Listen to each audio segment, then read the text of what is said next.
Vamos à epístola de Filemon. Fica aí próximo à epístola de Tito, próximo de 1 e 2 Timóteo, né? Depois de 1 e 2 Timóteo tem Tito e depois você chega em Filemon, né? Por ser uma epístola que quase não é explorada ou mencionada na igreja, talvez fique a dificuldade de encontrar, né? Poucas pregações são feitas geralmente nessa epístola, né? Mas hoje nós vamos aqui aprender algumas lições que Deus tem para nos ensinar através dessa epístola. Epístola Filemon, versículo 4, diz assim: graças dou ao meu Deus, lembrando-me sempre de ti nas minhas orações, e ouvindo do teu amor e da fé que tens para com o Senhor Jesus Cristo, e para com todos os santos, para que a comunicação da tua fé seja eficaz no conhecimento de todo o bem que em vós há por Cristo Jesus. Tive grande gozo e consolação do teu amor, porque por ti, ó irmão, as entranhas dos santos foram recreadas. Por isso, ainda que tenha em Cristo grande confiança para te mandar o que te convém, todavia peço-te antes por caridade, sendo eu tal como sou, Paulo o velho, e também agora prisioneiro de Jesus Cristo. Peço-te por meu filho Onésimo, que gerei nas minhas prisões, o qual no outro tempo te foi inútil, mas agora a ti e a mim muito útil o tornei a enviar. Amém? Glória a Deus. Pode sentar, em nome de Jesus Cristo. Graças a Deus. Irmãos, essa epístola é uma epístola de um conteúdo muito profundo, embora seja apenas um capítulo, uma das menores que o apóstolo Paulo escreve, mas de um conteúdo muito profundo e atual para os nossos dias.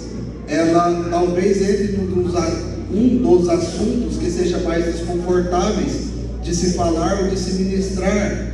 Talvez por este fato essa epístola não é tão explorada, visto que ela fala acerca da reconciliação, ela fala sobre o perdão, e perdão tem a ver com perca. O perdão é um ensinamento de Jesus. Se você for para Mateus capítulo 6, você vai ver na oração que ele ensinou do Pai Nosso, ele diz: perdoai as nossas dívidas, assim como nós perdoamos aos nossos devedores.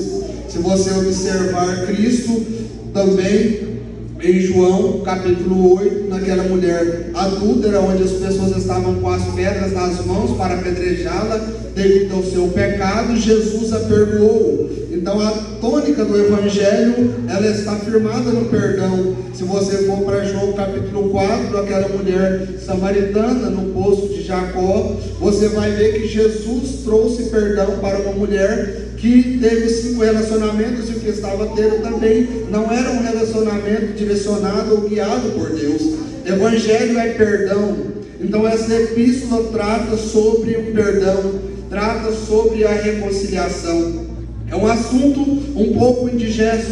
Perdoar é perder a razão, é a gente perder para o reino ganhar, é a gente abrir mão do nosso eu para o reino de Deus avançar, é a gente abrir mão do nosso nome ser aplaudido para o nome de Deus ser glorificado. Todas as vezes que você perde, o céu ganha. Todas as vezes que você abre mão do seu prazer, do seu desejo, o céu é glorificado, o céu se movimenta. Então, se precisar perder a sua razão, perder o seu direito, para o céu ganhar, tenha certeza. A Bíblia diz que aquele que perder a sua vida por amor a mim, Jesus dizendo, ganhará. Então, todas as vezes que você abre mão de algo para o reino de Deus, você não está perdendo. Você parece que está perdendo, mas no reino você está ganhando. Você está juntando tesouro no céu. Você está juntando tesouro aonde a traça, onde a ferrugem, ela não consome, aonde o ladrão não tem poder de te tomar. Aonde é? No reino de Deus. Há uma coroa gloriosa de Deus te aguardando. Há uma coroa do céu aguardando você. Você está perdendo aqui por causa do perdão? Fica tranquilo. Em Cristo você está vencendo. Em Deus você está avançando, meu irmão. Então perdoe. Perdoe o ofensor. Perdoe aquele que te perseguiu. Perdoe aquele que te ofendeu. Perdoe aquele que te maltratou. Por quê? Porque é o ensinamento bíblico. É o ensinamento do céu. Santo Agostinho disse: perdoa, para que também sejas perdoado.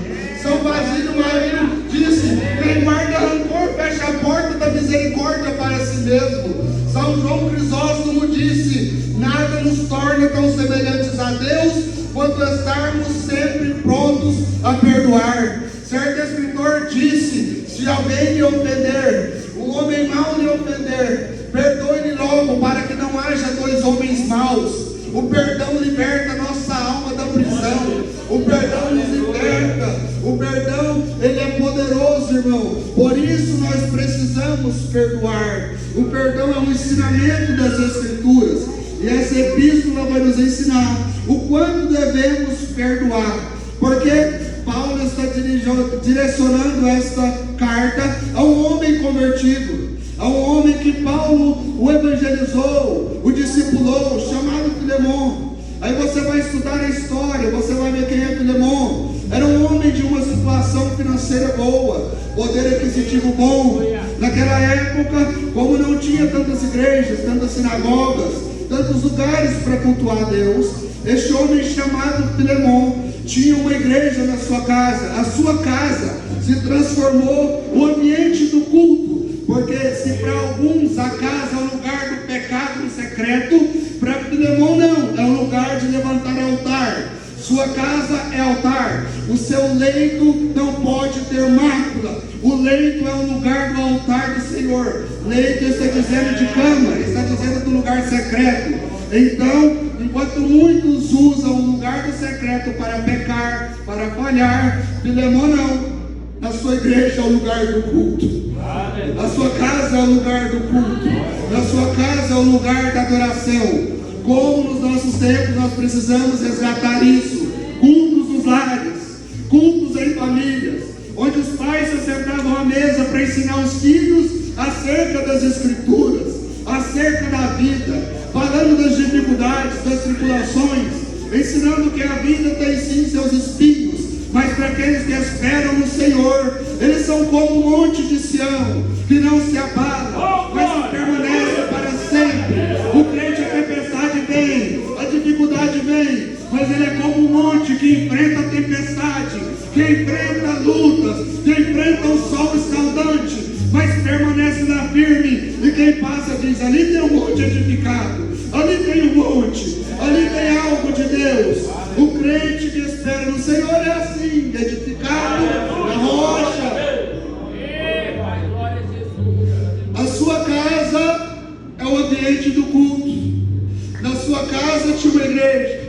Se você estudar na cultura judaica, irmão, é tão interessante. Você vai ver, eu leio aqui constantemente Deuteronômio 6, quando a gente vai apresentar crianças. O texto lá diz: ensina deitado, assentando-te à mesa. Sabe o que Deus estava dizendo para o povo de Israel? Discipula a sua criança, enche a cabeça dela de palavra que alimenta. Porque se você não ensinar, o mundo vai ensinar. Porque se você não instruir o seu filho, o mundo vai instruir. Se você ali tem a ver, sabe com o quê? Com vida, com Deus. Porque uma coisa é eu dizer, outra coisa é eu viver com Ele. Uma coisa é eu te ensinar um endereço aqui e te falar onde que é, outra coisa é ir com você te ensinando esquina por esquina. Se eu te ensinar à distância, você vai ter dúvida no meio do caminho. Mas se eu te ensinar junto com você, você vai se sentir seguro, porque você vai dizer: aqui não tem erro, ele sabe o endereço, ele sabe aonde nós devemos chegar. Então ensina o teu filho o caminho em que deve andar, para que quando crescer ele não venha se desviar do caminho. A casa é o ambiente do culto.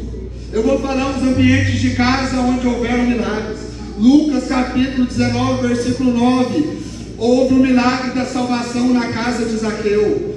Atos 10, 44 até o versículo 48. Enquanto a palavra era ministrada, todos receberam o Espírito Santo na casa. Não foi na rua, foi na casa.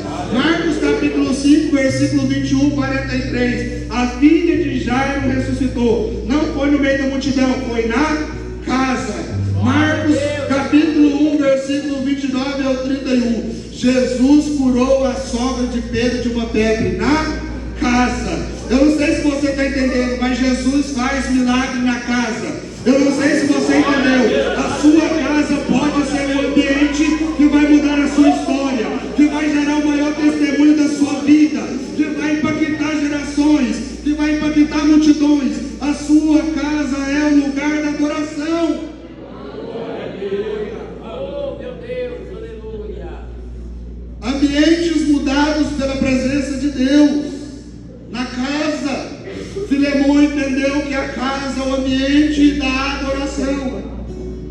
Enquanto muitos esperam do congresso para serem abençoados, enquanto muitos esperam do pregador para ser abençoados, Deus está nos convidando nessa noite a dizer: entra no teu aposento, entra no teu quarto, entra no secreto, porque lá eu quero te revelar coisas maravilhosas, lá eu quero te revelar mistérios, lá eu quero te revelar coisas grandiosas. Vai aí, mamãe, você que está passando luta com seu filho, vai para o quarto para oração. Papai, você que está precisando que Deus haja a seu favor, vai para o secreto orar, vai para o secreto buscar, porque quando você sair de lá, você vai sair diferente do como você entrou. A sua casa vai ser o lugar do seu testemunho. Eu quero liberar essa palavra nessa noite sobre a sua vida. Os maiores milagres que você vai viver serão no secreto, e as pessoas vão olhar: o que aconteceu? Você vai dizer: foi Deus que agiu na minha casa.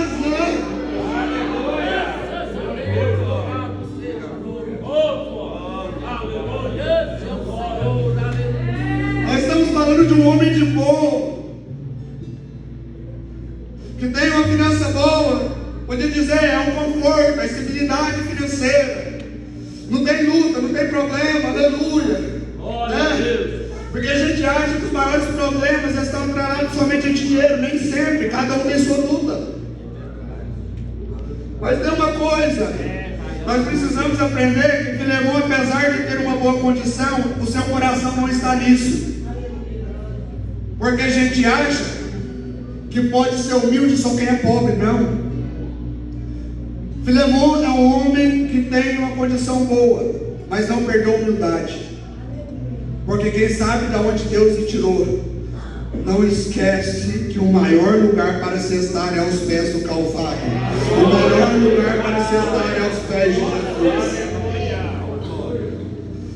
Paulo vai citar uma característica de Filemão, mas antes ele diz: eu estou orando, você está presente nas minhas orações.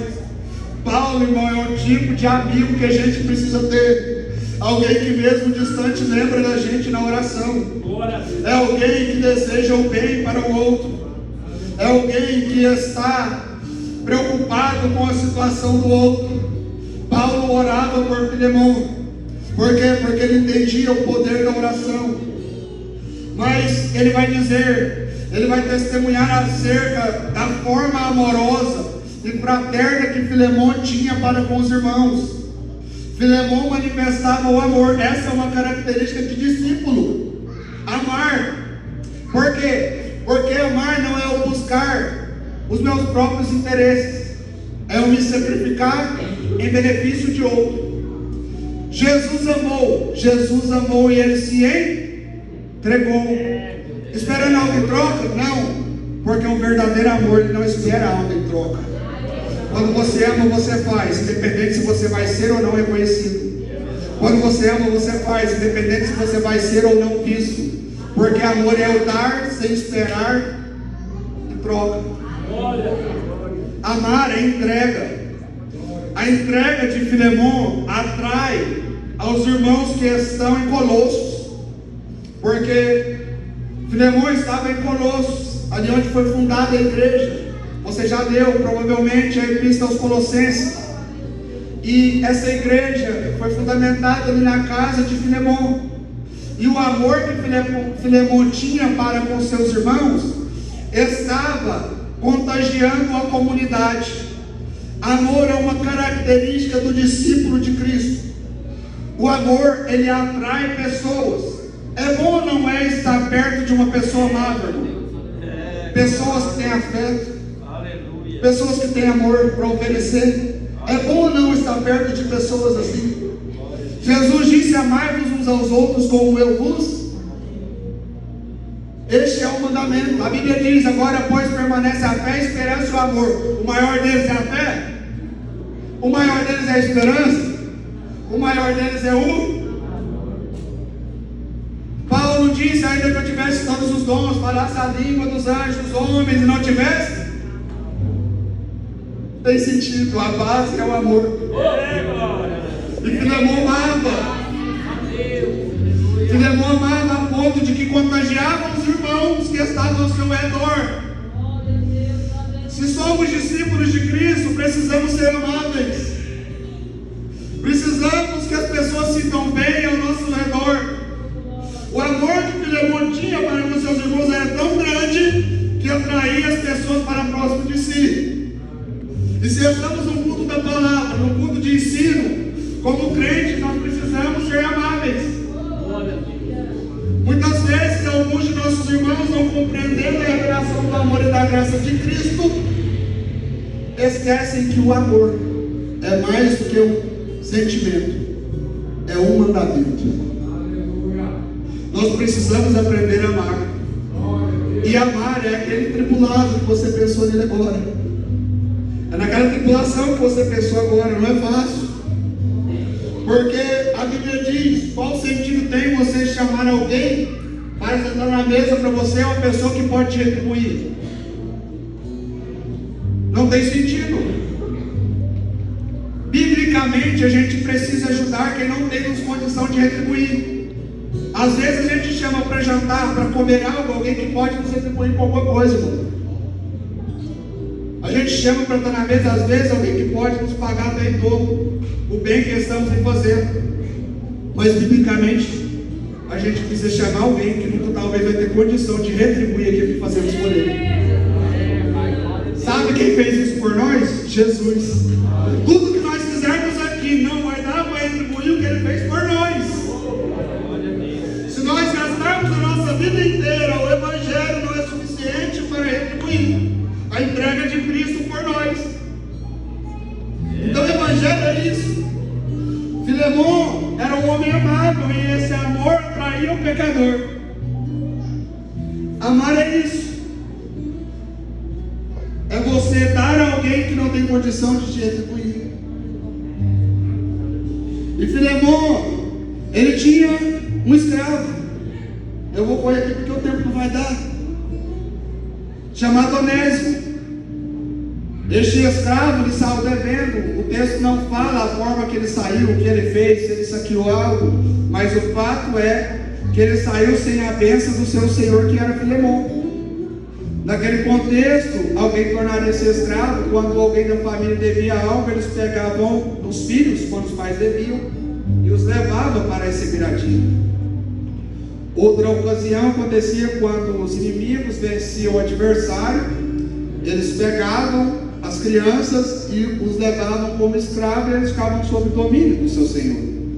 Aqui não fala como Onésimo se tornou escravo, mas o fato é que Onésimo era escravo na casa de Filemão, e esse Onésimo fugiu do lugar em que ele estava. Mas como Deus tem seus meios de trabalhar, até quando na ótica humana está errado, dá certo. Alguém entendeu?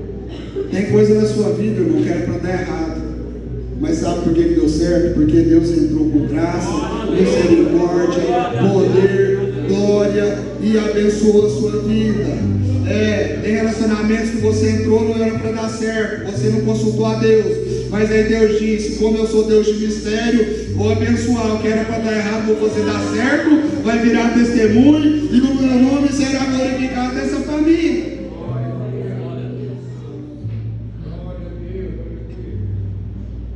Onésimo sai, Onésimo foge, mas Deus é Deus de mistério e tem seus meios de trabalhar. Ele vai possivelmente para Roma, e Paulo estava prisioneiro em Roma por causa do amor a Cristo. E nós vemos que o amor a Cristo nos faz viver uma vida de entrega, uma vida de renúncia. E nós precisamos aprender sobre isso, porque renunciamos pouco, quase nada, ou se é que podemos dizer que renunciamos a alguma coisa para servir a Cristo, porque vivemos um momento, uma geração confortável no sentido espiritual, quando na verdade nós somos chamados para não nos conformar com esse mundo, mas sermos transformados pela renovação da vossa mente, para o quê? Para que experimentai a boa, perfeita e agradável vontade de Deus. É por isso que a Bíblia diz: provai e vede que o Senhor é bom. A gente prova como? Quando a gente é inconformado, aí a gente experimenta a boa, perfeita e agradável vontade de Deus.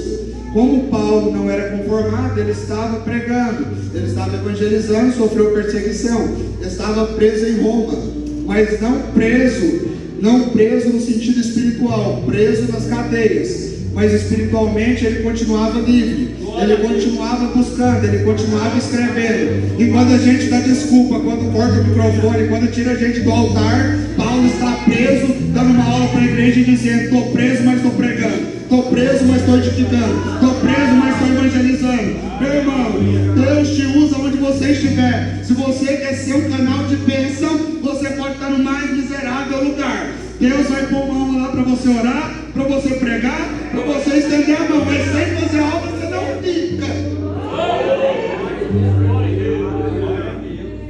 O problema da nossa geração é que a gente aprendeu. Meu ministério parou porque me tirou do cargo, porque me tirou do púlpito, porque me tirou credencial. Não, irmão. Se Deus te levantou, pode tirar credencial, pode tirar púlpito. Deus te leva para a rua, Deus te leva para a praça, Deus te leva para o asilo, Deus te leva para os hospitais, Deus te leva para as UTIs, Deus te leva para os presídios. Você faz tudo em tudo quanto é lugar. E Deus vai acrescentando almas. Isso é evangelho. Paulo não está no lugar do culto, na pregação, mas está pregando. Ele encontrou com Onésimo e ele pregou o evangelho àquele homem. Como a Bíblia diz em Romanos 1,16, que Paulo diz: eu não me envergonho do evangelho, pois é poder de Deus. Esse evangelho que é poder de Deus salvou Onésimo. Por quê? Porque Deus é o Deus da segunda oportunidade. Onésimo, você errou lá, você pecou, você falhou com o seu Senhor. Mas tem uma coisa: se você hoje se arrepender, aceitar Jesus Cristo como Salvador, Jesus perdoa os seus pecados, nenhuma condenação mais vai haver para ti, a sua vida vai ser transformada, e ainda por fim Deus vai restaurar seu relacionamento com Filemon. Porque o evangelho é perdão. Deus usa Paulo para Onésimo ser alcançado pela graça e para que Filemon e Onésimo se reconciliassem. Como esse evangelho é poderoso, Onésimo, mesmo lá com Paulo na prisão, foi alcançado pela palavra. Porque, irmão, o evangelho é poder de Deus. Esse evangelho tem poder de fazer coisas que em lugar nenhum mais consegue. Um exemplo, hora ou outra a gente está no culto, vê uma palavra profética poderosa, com unção, com poder, a gente sente um arrepio e diz: Deus está falando comigo, Deus está mexendo algo no meu coração. Eu lembro no ano de 2013, quando eu fui para a igreja, eu estava afastado, o pastor pregava na simplicidade, dizendo: Deus amou o mundo de tal maneira que deu seu Filho unigênito, para que todo aquele que nele crê não pereça, mas tenha vida eterna. Meu Deus, ele falava isso, eu arrepiava e falava: meu Deus, essa palavra é para mim. No mundo a gente é abandonado, no mundo as pessoas não nos valorizam, no mundo as pessoas podem até nos rejeitar, mas existe um que te acolhe nas horas difíceis da vida. Ele se chama Jesus Cristo de Nazaré. Independente da forma que você entrou aqui nessa noite, Ele tem perdão para a sua vida, perdão para a sua alma, e quer mudar a sua casa, a sua família. Evangelho é poder, é transformador. Onésimo era escravo, mas agora livre por Cristo Jesus.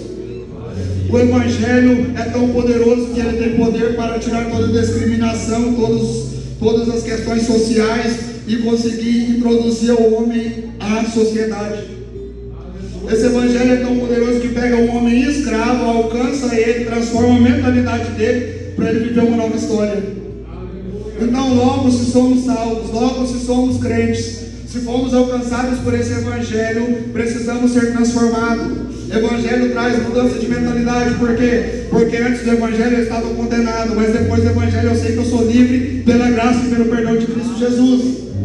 Se o primeiro Adão falhou, foi seduzido no Éden, o segundo Adão, que é Cristo Jesus, não foi seduzido quando o diabo levou para ser tentado, oferecendo um mundo de glória. pedindo para que ele transformasse as pedras em pães. Ele rejeitou tudo, porque ele disse: eu preciso morrer para a igreja do aeroporto, eu preciso ir pela cruz para salvar a igreja do aeroporto. Ele veio nessa noite para te dizer: eu te amo, não abro mão da sua vida, e vim para te dar vida e vida com abundância.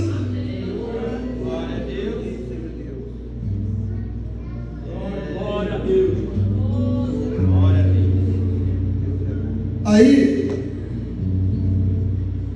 Paulo envia Onésimo com uma carta para Filemão. Que o evangelho também tem espírito. Pensa você aqui comigo, pensa, raciocina você. Você tem um funcionário seu que é do seu direito. Ele te trai, vira as costas, te abandona. Depois ele volta e você tem que receber ele com cortesia, receber ele bem. Imagine aqui, irmão. Será que nós teríamos a coragem de receber? Será que nós teríamos a coragem de perdoar alguém que fez isso por nós? Porque nós vivemos uma geração onde você pode acertar 1000 vezes com a pessoa. Se você errar uma, ele te vira as costas. Você pode ser bom, mas faz 1000 vezes. A primeira que você falhar, a pessoa te abandona. Que evangelho é esse que nós estamos vivendo nos dias de hoje? Eu fico preocupado, porque uma geração que não sabe lidar com as frustrações, eu fico pensando, será mesmo que nós encontramos o Cristo da Bíblia? Porque se você olhar para os apóstolos, foram esbofeteados, perseguidos, humilhados, e nunca sequer abriram mão de servir a Cristo. E a gente quer desistir, quer abandonar a vida, quer abandonar a família, por causa de um dia mal, por causa de uma luta, a gente quer parar. Quando na verdade o Evangelho diz: aquele que perseverar até o fim será salvo. Glória a Deus. Era um desafio agora para Filemão, porque Paulo era o seu pai na fé. Imagine, presbítero Giovanni, uma pessoa que te ganhou para Jesus, que tinha um bom relacionamento, que te instruiu, te discipulou, uma pessoa que o Senhor tem uma extrema admiração, te pedir algo. Quando alguém que nos ama muito, que nós temos uma história, nos pede algo, é difícil de negar, não é? Não é verdade? Você foi constrangido, você fala: como que eu vou negar? O camarada me ganhou para Jesus, me ajudou, me estendeu a mão quando eu não era ninguém, quando eu estava na lama. Agora ele me pede: recebe, Onésimo. Se eu fosse a gente falar: Paulo, mas ele me ofendeu, é traidor, esse aí é Judas, esse cabelo não vale nada, Paulo, não manda para cá não, deixa essa tripulação de Roma mesmo, né? E a gente quer correr dessa tripulação, e quanto mais você corre, parece que mais Deus põe, irmão. Então não corre não, porque se você correr, Deus vai pôr. Por quê? Porque é isso que nos aperfeiçoa. O que mais nos aperfeiçoa é o diferente do que a gente pensa. O que mais nos confronta é quem pensa diferente de nós. Glória a Deus. E igreja é você saber lidar com as diferenças. Evangelho é você saber lidar com as diferenças. Pensa você, Jesus, lidar com um religioso fariseu. Outra hora ele chega em outro lugar, outra cultura, outro tipo de gente. Outra hora ele está no campo, pessoa do campo, criada totalmente diferente de quem está na cidade. Choque de cultura, choque de pensamento. Aí Jesus ia dizer: não, esses aqui eu não quero salvar não, porque é tudo tribulado. Evangelho é para todos. Glória a Deus. É por isso que a Bíblia diz: vinde como estáis. Às vezes a gente pensa: não, vou entregar minha vida para Jesus quando eu estiver bem, quando eu parar de beber, quando eu parar de fumar, quando eu parar de prostituir, quando eu parar de pecar. Não, vem como estáis. Vem que Jesus vai te ensinando. Vem que Ele vai te aperfeiçoando. Nas nossas falhas, nas nossas fraquezas, o poder de Deus vai se aperfeiçoando. É por isso que Paulo diz: quando eu estou fraco, aí é que eu sou forte. Por quê? Porque quando eu estou fraco, Deus se manifesta, me corrigindo, me aperfeiçoando. Então todas as vezes que você tem uma fraqueza, irmão, fica tranquilo. Deus vai te aperfeiçoar. Deus vai te dar graça. Deus vai te fazer crescer para o nome do Senhor ser glorificado na sua vida. E vi irmãozinho Onésimo lá para Filemão. E escreve: olha, se ele te ceder alguma coisa, põe na minha conta. Que é isso não amor? Você indicar alguém e dizer, se ele te deve alguma coisa, põe na minha conta que eu pago. É o que Cristo fez por mim e por você. Quando ele diz, dívida paga, telestai, está consumado, dívida paga. Havia uma dívida. Estávamos condenados ao inferno, à morte. Mas Cristo diz, eu vou pagar essa dívida. Eu vou comprar com meu sangue precioso. Vou derramar meu sangue para que haja libertação, para que haja salvação. E Deus te trouxe aqui hoje para te dizer, não pare, não desanime, porque eu morri para te salvar. Eu morri, eu me entreguei para te salvar. Cristo te trouxe aqui hoje, irmão, para te lembrar. Quem sabe estava esquecido no seu coração que Cristo fez por você. Quem sabe as circunstâncias da vida te fez querer parar. Mas hoje Deus te trouxe aqui para te dizer, Onésimo, tem lugar na mesa para você, Onésimo. Você saiu como escravo, mas você vai voltar como filho de Deus. Onésimo, antes você comia no chão, mas hoje tem lugar na mesa para você, meu filho. Fica aqui com o Filemon, eu vou te honrar, eu vou te abençoar. Só Cristo faz isso, pega o miserável pecador e põe na mesa com os príncipes. Onésimo sai como fugitivo, volta como alguém indicado por Cristo. Sabe o que é isso? Transformação. Evangelho é transformador. Evangelho traz esperança onde não há. O propósito central de tudo que Deus fez, de tudo que Deus faz, é salvar almas. Glória a Deus. Esse culto pode nos edificar, pode nos renovar, pode nos alimentar. Mas o maior sentido é a salvação. Porque Jesus pode te curar hoje, você pode voltar a ser enfermo outra hora, a morte vai te consumir. A não ser salvo se formos arrebatados. Mas graças a Deus, por meio de Cristo Jesus que nos dá vitória. Onésimo volta e entrega a carta para Filemon.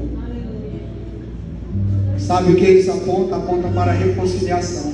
Glória a Deus. O pecado afasta o homem de Deus, mas a graça reaproxima o homem de Deus. Jesus te perdoa, mas você precisa dar um passo para Ele. Como eu dou um passo para Ele? Rompendo com as ofensas, com o passado, com o medo. Jesus te convida a sentar à mesa hoje. Se coloque sobre os pés, porque Ele tem uma mesa farta colocada aqui para você nessa noite. E tem lugar na mesa para você. Você pode dizer, pastor, mas eu pequei. Pastor, mas eu ainda não confessei a Cristo como meu Senhor e Salvador. É por isso que Ele te trouxe hoje. Você pode ter entrado como Onésimo que saiu da casa de Filemon, mas você vai sair daqui como Onésimo voltou para a casa de Filemon. Ele sai fugindo, mas volta perdoado. Ele sai ferindo alguém, mas ele volta como canal de bênçãos e de bálsamo para a vida de alguém. É isso que Deus quer de você nessa noite. Onde está você? Quer entregar